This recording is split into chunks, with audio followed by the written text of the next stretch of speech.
When we think about fixing the world's problems, we usually think big, right? Complicated policies, massive movements. But what if the answer wasn't complicated at all? What if it was just a pause? Today, we're diving into an analysis of Pablo Neruda's amazing poem, Keeping Quiet, which suggests exactly that. So here's our game plan. First, we'll look at this idea of a world without rush. Then, we'll see how that quiet could have this massive ripple effect. From there, we'll explore how it could even lead to an end to all wars. After that, we'll peek under the hood at the poem's hidden engine, the literary tricks that make it work. And finally, we'll wrap up with a really powerful lesson from the earth itself. I mean, really think about that. What if we all just hit pause? No cars, no factories, no arguments. Just quiet. It's a wild thought, and it's the exact experiment this poem is asking us to run in our minds. All right, let's dive into section 1. So how does the poem suggest we pull off this huge global moment of peace? Well, it starts with a very simple instruction. That's it. That's the first step. It's this simple, almost meditative command. He's not asking for years of work, just 12 seconds. It feels doable, right? But it does make you wonder, why 12? What's the big deal with that number? Well, to get to the bottom of that, we can turn to this really cool analysis of the poem. It breaks down the text bit by bit, and it shines a light on the real meaning behind that number. So it turns out 12 isn't just some random number he pulled out of a hat. The analysis shows it's packed with meaning. Think about it. 12 months in a year, 12 signs of the zodiac. It's a number that kind of represents a whole cycle of life, our entire existence, really. So by counting to 12, we're pausing for a moment that symbolizes, well, everything. And can you imagine what that would actually feel like? The poem calls it an exotic moment. Picture the sudden strangeness of the world falling silent. No more traffic, no more noise.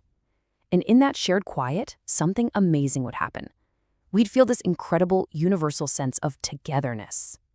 Okay, so if we can get to that moment of shared silence, what happens next?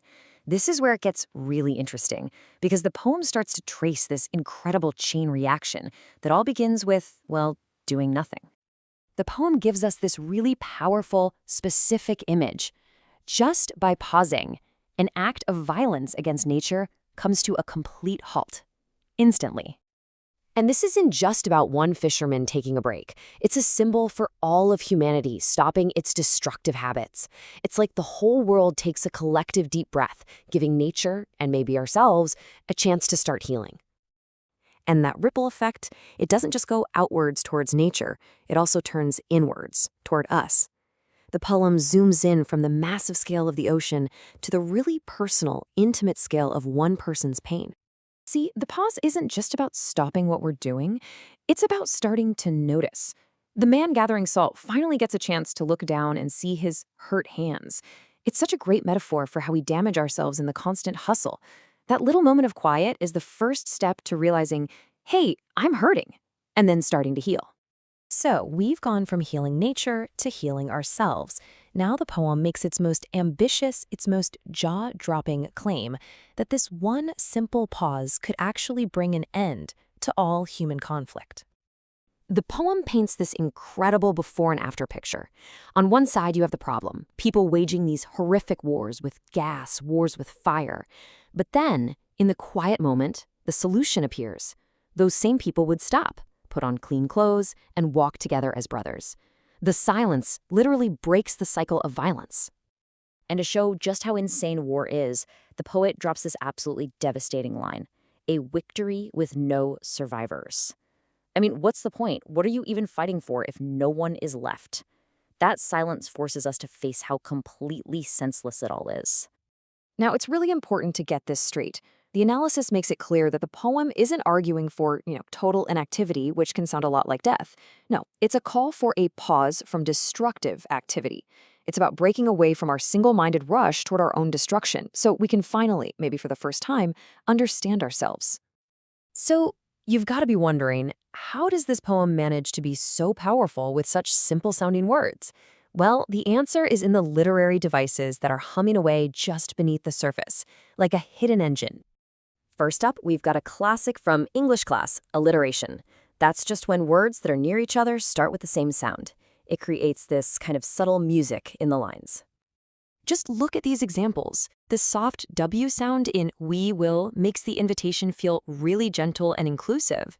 And that hissing S in sudden strangeness, you can almost hear the magical, hushed quiet of that moment. It's so effective. Next, the poet uses repetition. And this one is a bit more direct. It's like he's taking a highlighter to the most important ideas to make sure we don't miss them. When he says without rush, without engines, repeating that word without really drives home how total and complete this stillness is. And then later when he talks about conflict, repeating the word wars, wars with gas, wars with fire. It just hammers home the relentless, awful nature of human violence. Okay, so after taking us on this incredible journey, the poem leaves us with one final beautiful metaphor for hope, and it comes straight from the natural world. This is the poem's parting gift. It points to nature's cycles. Think about winter, right? Everything looks dead, still, totally lifeless. But we all know that stillness isn't the end. It's just a necessary step before everything comes back to life. And that's really the heart of it all. This period of quiet introspection the poet is calling for, it's like a seed buried under the snow in winter. On the surface, it looks like nothing is happening. But underneath, that's where all the potential for new life and new beginnings is being stored up. In the end, the poet says, "Now I'll count up to 12, and you keep quiet and I will go." It's like he's saying, okay, I've given you the idea. The rest is up to you. So I'll leave you with that same challenge. What might you discover in just 12 seconds of silence?